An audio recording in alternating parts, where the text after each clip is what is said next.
Good morning, Fort McMurray, Wood Buffalo, and the rest of the world. You've tuned in to the Mac City Morning Show. I am your host, Elliot Pierre. We're going to kick this episode off the same way we start every episode off, with a moment of gratitude. I know you could be doing a million other things with your time, and the fact that you spend it with us truly does mean the world to me. So thank you. On that note, Tanner, hit him with the intro. How's she cutting me, loves? You're listening to the Mac City Morning Show. Everybody, Keith Simpson here from Norel Toyota. Just a quick chat about the wonderful community we live in here. As you guys know, we support the Oil Barons. We've joined the drive-in movie theater. We're involved in the marathon here in Fort McMurray, and make sure we're taking care of the kids and all the local businesses, all the local charities, and all the local foundations, guys. That's what makes this community such an amazing place to live. And we are back. Big shout out to Norel Toyota, our title sponsor for today's episode. Thank you for your ongoing support. We really do appreciate it. On that note, as you know at home, I do not introduce my guests because they can do a better job of that than myself. So, sir, can you please tell everybody at home who you are and what you're about? Sure. My name is Paul Parejma. I'm with IBI Group here in Fort McMurray. We're a local consulting firm. Okay. Engineering, architectural services. Oh, cool. Yeah, so actually the name is now Arcadis IBI Group, so okay. recently acquired, so I got to keep that There in you go. mind. You got to put that out there. That's right, yeah. So, yourself personally, what do you do for the organization? Well, I'm a civil engineer, and, Okay. And I manage the Fort McMurray branch here, Okay. so just across the street, actually. Okay, nice. And how long have you been in Fort McMurray for? I guess it's 5.5 years now. Okay. Yeah. And time- so, time where did you flies. come originally from? Where did you move from? Originally from Vancouver Island in BC, so specifically Nanaimo. Okay. Yeah. Nice. I've been to Nanaimo a few times. The last time I was there, I watched the bathtub races. Oh yeah. That was cool. Yeah, that's a pretty big deal. Yeah. For most people. Oh yeah, and you can buy like the bathtub stoppers and like wear them as Yeah. necklaces and stuff. Yeah. Did you see the giant bathtub? Yeah. Yeah. Yeah. It was a nice trip. Like me and my wife, we flew into Nanaimo and when we rented a car, a little small like Toyota Yaris. Like it was, yeah. Anyways, and we drove that all around the island and we made it up to Tofino and camped out there and surfed Nice. and double back. I think it was like 2 weeks in total. Like it's a beautiful part of Canada. There's no doubt about that. Without a doubt. Yeah. So you took engineering in school then? I did, yeah. Yeah. Yeah. And so I think when most people think like engineering is so vast, like I have a lot of friends who've taken all different types of engineering. Yeah. Like when you got into it, like what did you think you'd be doing? Because every engineer I talk to doesn't actually, when you talk to them about their job that they do now, they're like, never thought I was going to Right. do that in a million years. Well, that's a good question because I actually ended up doing what I was studying in Really? university. Yeah. So Okay. So civil engineering, it's a pretty broad term. But for me specifically, how I like to, I guess, explain to people is anything 1 meter outside of a building is typically what we'd be responsible for designing. Okay. So it'd be parking lots. You have everything like underground utilities, so water, Right. sanitary, storm, and then same with the development of property, right? So say Right. you have a 1 acre parcel and you want to develop it into 5 lots, for example. Right. So that's all part of the civil engineering. So roads, parking lots, water, storm, sewer, Okay. and everything kind of surrounding that. Yeah, yeah, yeah. So how did you hear about this? Like you're in high school, grade 11, grade 12. Like how Yeah. did this come on your radar? Well, I mean, I was kind of always a little bit stronger in the maths and sciences. Mm-hmm. So, I mean, I guess, but my memory isn't the best. Right. So, becoming a doctor and trying to remember all the medical terms, that was out the door. Right, right. So I kind of honed in on engineering, and I like the idea that you could kind of pick up and go and kind of work in any part of the world with it. Yeah, for sure. You know, there's engineers everywhere. Yeah. In order for a society to kind of function as a society, Yeah, you need that's right. you need engineers. So, Yeah, yeah. that idea appealed to me. Okay. Yeah. And so did you think you were going to stay locally in Canada? Did you have dreams or aspirations to keep When I was go young, international? yeah. When I was younger, I mean, I was like, oh, I can go to Australia, or I can go, Yeah. maybe work somewhere, like Hawaii would be awesome. Right, but then, right. Once you start your career and you kind of establish roots in a particular community, it's for me it's sort of hard to Yeah, just leave that, right? that's So, exactly it. yeah. I used to be the HR manager for Acuren here in town Oh, yeah. before we started all this awesomeness. But we would bring in tons of engineers, and they would travel literally like everywhere, and they'd do shutdowns, and they'd be like in Fort McMurray for a few months, and they would go down to like Curacao, or then we would find them sometimes in like Louisiana. Oh, yeah. And some of them really did live that traveling lifestyle. But I found at a certain point in everybody's journey, maybe if you're older or younger, like you said, you meet somebody, you settle down, Yeah. and that's when they're like, okay, listen, we don't want to do turnaround and shutdown work anymore. Yeah. We want to do maintenance. And you're just like, okay, well, we got some maintenance work for you as well. For sure. Yeah, Yeah. cool. So how did you get brought out to Fort McMurray in particular? It was an opportunity that I saw online Okay. to essentially manage the IBI office here. Okay. And where I was in my career, it was basically just you got to step up to the managerial position or you stay as a whatever project manager. Right. And so it was just the opportunity. Yeah. And I've never been this far north. Right. And my schooling, I did that in Saskatchewan, so Okay. more central. Yeah. I grew up in Quebec, Yeah. and then spent the latter year of my life in BC. Right. So why not give Alberta Yeah. a shot? Give it a shot. Yeah, Very cool. yeah, And so now you've been here for 5 years. yeah. Uh, Going on 6. you got a little human that you're responsible for now. I do. Yeah. Yeah. Julietta, she's I guess a little over a year and a half now. Yeah. Yeah. How's that going for you? It's awesome. Yeah. You loving it? Oh, I love it. Yeah.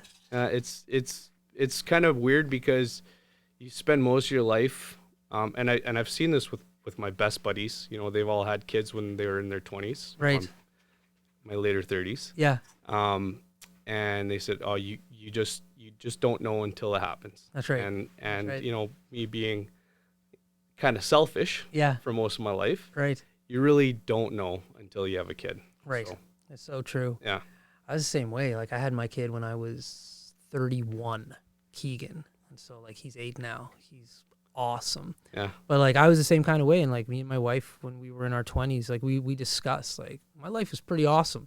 Yeah. And so like it was a discussion like, hey, like why rock the boat Mm-hmm. kind of deal? Like this could be everything, you know? Yeah. But we decided like when we were like 29, 30 years old, we said, okay, well, let's have a child. And best decision I ever made. Yeah. Right on. Like, it's so much fun. I know. It's just so much fun. You have this other person, like, as they grow up, like, there's challenges to having a kid. Like, even at 1, like, there's issues, but it just gets better. It just gets better. So, It's exciting. yeah. So you decided you're here in Fort McMurray now. Like, obviously, you've started your family. Like, Correct. you don't have any major plans on going anywhere. No, this is it. Yeah. This is home. That's right. Yep. Good. Well, and the company, I don't know much about it. Keith told me a little bit about your organization this morning, and Mm-hmm.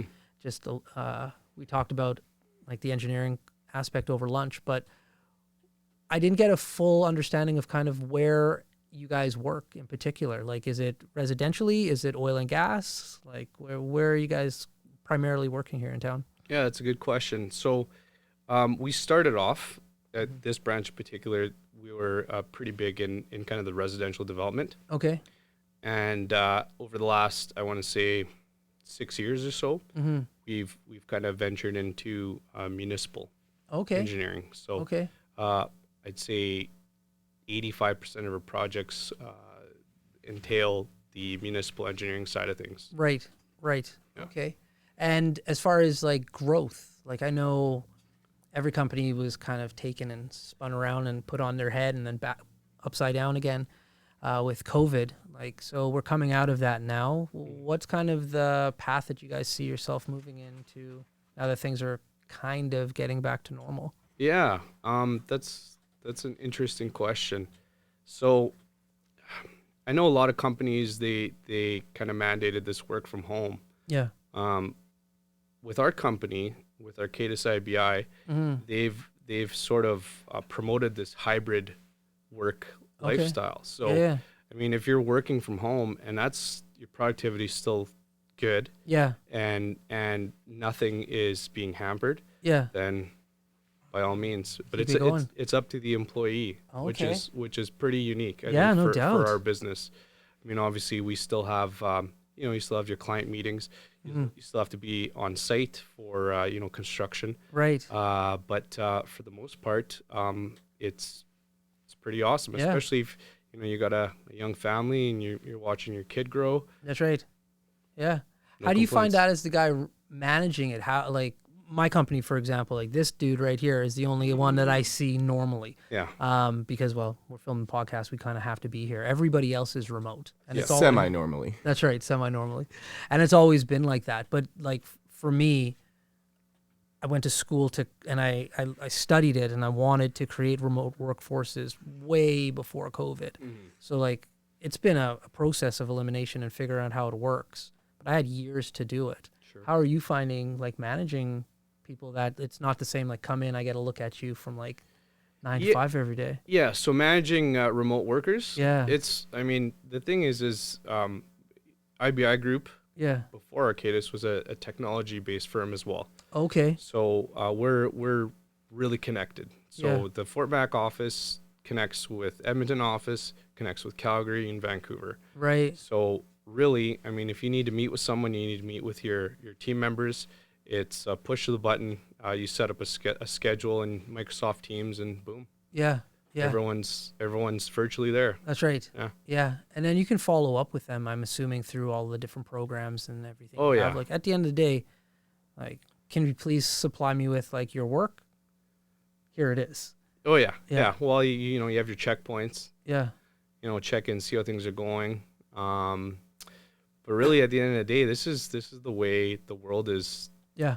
going to go, right? Yeah, I mean, it's yeah. going to be virtual. Yeah, So, that's right. And I think with the COVID lockdowns, that Yeah. gave us a pretty big insight, as to which firms can do kind of or how they can manage, Right. Right. working from home or working Yeah. remotely, and yeah, it's been pretty interesting exercise actually. Yeah. No So, doubt. yeah.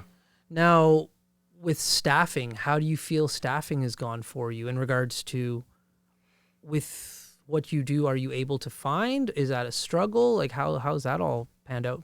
That's a really good question. So, regionally, Yeah. so in Fort McMurray, it's tough to find and retain, quality workers with the experience that you are looking for. Right. So, it's been a little touch and go as of Yeah. the last year and a half, 2 years. Right. Yeah, I mean, if you find someone and they're good, Yeah. and they do well at their job, and you make sure that they're comfortable, Yeah. right? Yeah. Whether it's monetarily or just to make sure that, hey, you know what, Fort Mac's a good spot, Right. and we want you to stay here, Yeah. then it'll work. Cool. Yeah, Well, listen, I just got a phone tap from Tanner. That means he's ready with his questions. sure. So we have a segment called the Mac City Minute. But before we get to the Mac City Minute, Tanner's going to throw to an ad from one of our sponsors, and then he's going to ask you 5 random questions. So let's hear the ad first, though, Tanner. Hi, it's Carrie with Patchouli Rose Herbal Apothecary. I know our summer is coming quickly to an end. And during the summer, we always think of applying our sunscreen, but sunscreen is a product that we should be using every day of the year to protect our skin against harmful UVA and UVB rays, also against premature aging. I have a product called Dandelion Harvest, which is moisturizing, anti-inflammatory, and is great for anti-aging. You can use this every day of the year, and it's very moisturizing. If you want to check this product and any of my other products out, please go to patchoulirose.com. And we're back. Big shout out to Carrie from Patchouli Rose. Thank you for your ongoing support. We really do appreciate it. Tanner, hit him with the Mac City Minute. Alrighty. Question number 1 for you today.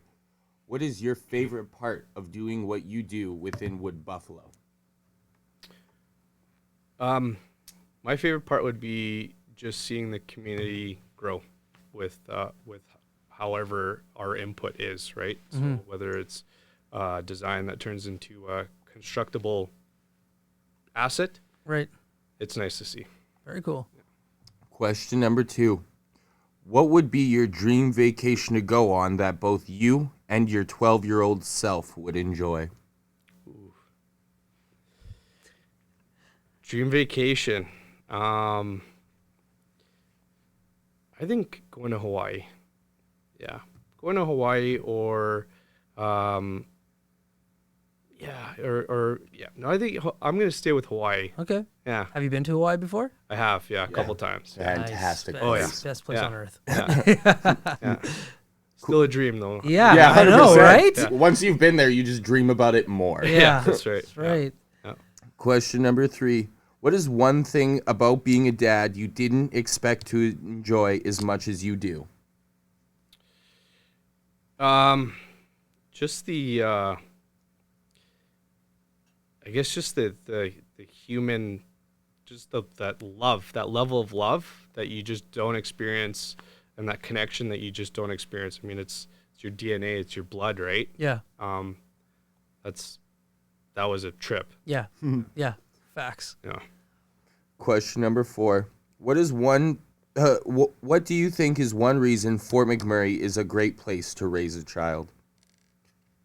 There's actually, it's a pretty high population of young families here, and there's quite a bit of infrastructure in place. You know, like whether you go to Mac Island, there's tons of water parks everywhere Yeah. for kids, Yeah, and there's like a ton of green space too.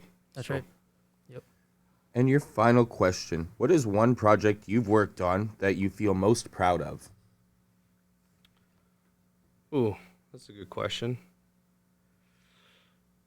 We did a lot of work here during the rebuilds after the fire. Oh, cool. Yeah, so we worked with the municipality for, I'd say, probably 4.5, 5 years, and yeah, we helped out quite a bit, and we all came together as a community, and there was a lot. There's a lot of little projects, Yeah, and then a lot of big projects, but I think it all kind of came together. There's still some kind of stragglers out there and loose ends to tie up, but other Right. than that, I think the community is in a lot better shape than it was even 2 years ago. That's awesome. That's awesome.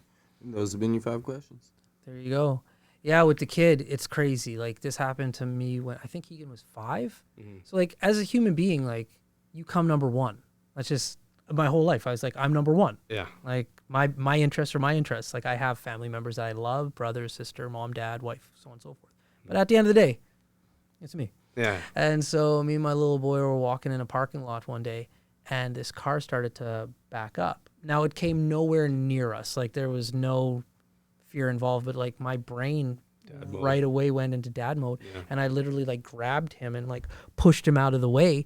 And then he just looked at me and he's just like, "You were going to take that hit for me?" I was like, "I was going to take that hit for you." And like we both looked at each other in like shock and awe in regards to like, I didn't know for a second that I would like take a hit by a car Yeah. for another human being. Sure.